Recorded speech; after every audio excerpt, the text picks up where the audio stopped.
Hello, my name is Avalyn, and today I will be showing you my model of a neuron cell. I have put together items I found at home to represent the different parts of the neuron, which functions I will briefly explain.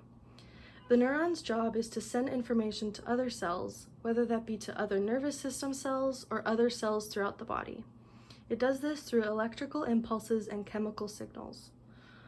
First, we will start with the dendrites, which I have represented by these popsicle sticks.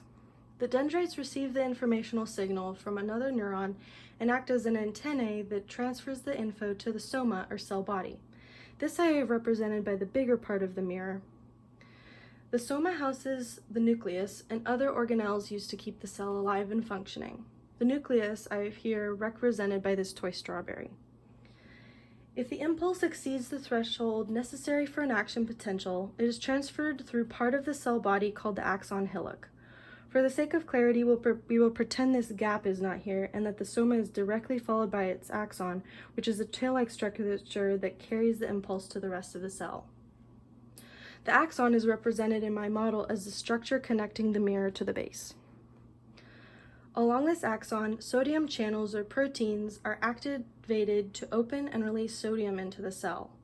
Some axons are insulated by a fatty substance called myelin sheath, which I have represented by this putty.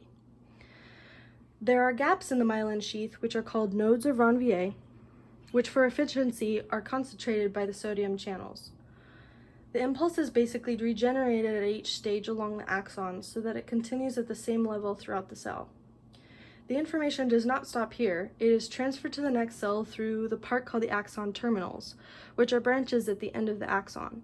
I have represented these by the safety pins on the base of their mirror. At the ends of these axon terminals, the information is relayed to the next neuron's dendrites at synapses using chemical messengers called neurotransmitters, and thus the process begins again. An impulse can travel through a neuron at between 1 to 120 meters per second, and it is important to note that this is sped up in axons that are myelinated. Thank you, and I hope this information is helpful to you.